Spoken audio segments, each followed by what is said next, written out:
Hi, hello, Amber here. This is Paint Your Style for this week, and unfortunately, the first 20 minutes of getting this base down, I didn't record. So what I basically did, I looked at my reference photo, wet my paper, and I just started putting color where I thought I wanted it, right? So all my lights first, and then I started in with this darker color using kind of a neutral tint-ish, blackish, dark color.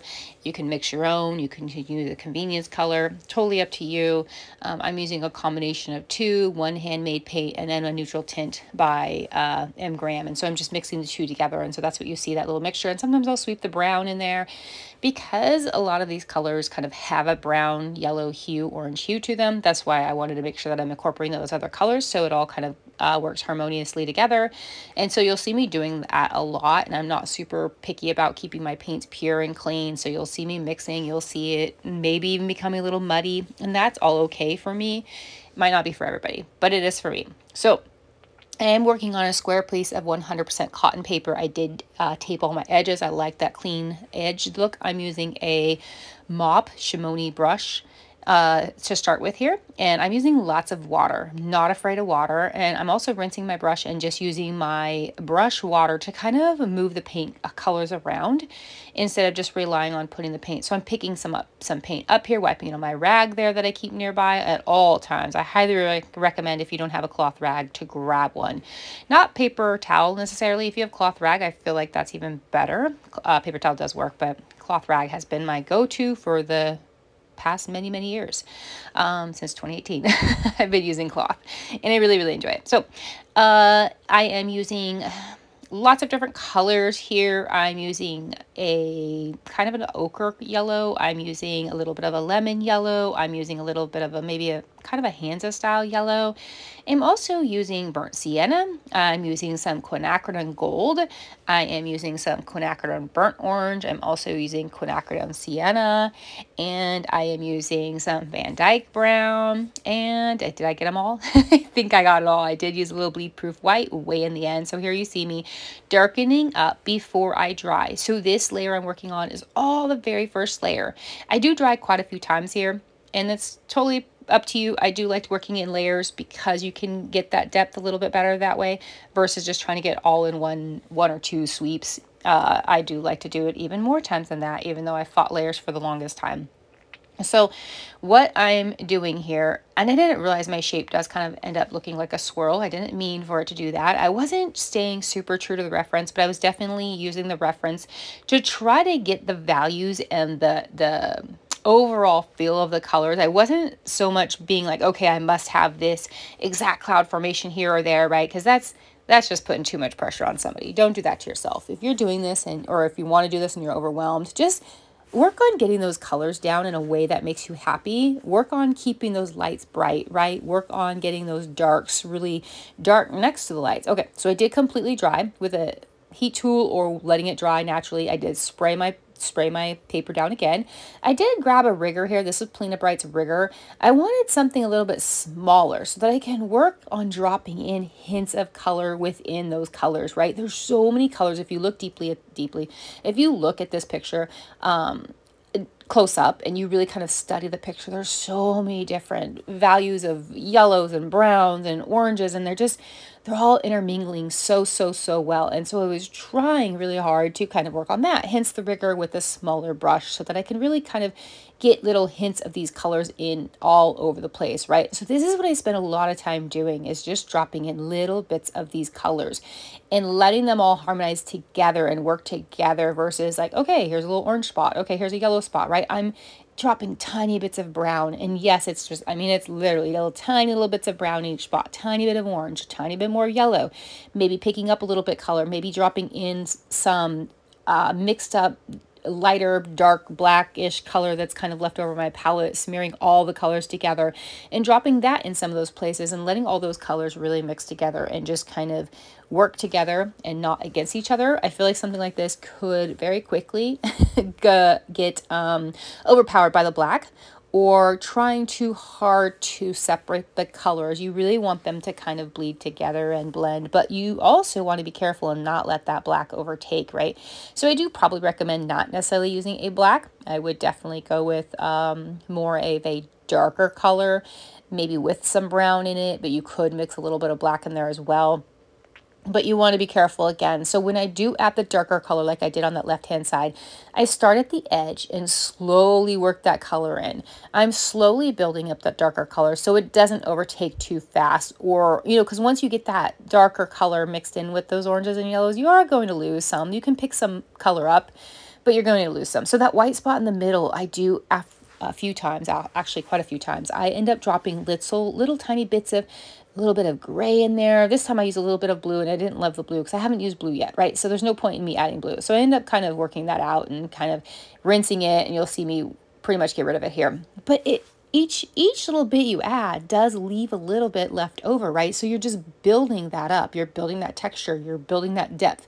You're building that variance of color and that variance of contrast with even those little tiny touches, right? So these little tiny touches all add up. It's like putting sand in a jar, right? One little tiny grain's not going to make a difference, but once you start adding all those little grains, all of a sudden you have a jar of sand, right? Bad analogy, but you get what I'm saying. So here's that dark I'm going in again. I'm lightly, gently tapping that into the corner and each corner, right? And I'm trying to concentrate the colors in the corners and let the lighter bits of what is left over on my brush work its way out to the color areas, because I don't want that to seep into those. You see those really bright spots of orange and yellow, quin gold and quin sienna I have? I want to keep those. I love those and I want to keep those, but also I want that dark to be able to get close enough to it so those colors pop, right? If I have the closer I can get that dark to that light, the more contrast, the more depth I'm going to have, and those whites are just going to look so much more magical because they have the contrast next to them. And that's just, it's a lot of give and take. I'm just working on taking and giving and adding and you know, back and forth with this. And so again, it's just a lot of layering and a lot of drying and a lot of waiting and a lot of thinking and looking at that photo. It was, I can't keep things in my head. So if I see a picture, I can't bring it to mind in my mind's eye or my head, whatever that is. So I have to keep looking at my reference to make sure that I'm kind of sticking to that color thing. Again, I'm not sticking to the cloud formations. I'm not even sure if the original one is sort of like a swirl, like it looks like I'm kind of doing, but I am trying to inch my darker color into those areas where the dark isn't yet. See how I'm doing this middle part, because that dark spot does sort of blend into the white a little bit, and you see little tiny, when you look at it, it's very misty and foggy and erythral. I can't say the word right now. I'm overthinking it. Anyway, I'm going to butcher it again. So anyway, I'm just trying to work on building that and adding to it. So what I'm going to do is I'm going to go ahead and keep doing that. And I'm going to pop back at the end and just check in and see how we did. And maybe I'll have a few more words then, but I'm going to let you go ahead and paint.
one day I'll get them. One day I'll have, I guess, a good enough brush to get the finest little lines that I need. One day I'll have more control. One day I'll be able to sign my name with a brush, maybe. I just really lack fine control with brushes, and it's just not my thing, which probably makes sense, right? Since I'm such a loose style artist. All right, well, I hope you enjoyed this one. I hope you give it a try. I love the shimmer, and I cannot wait to see yours. Bye.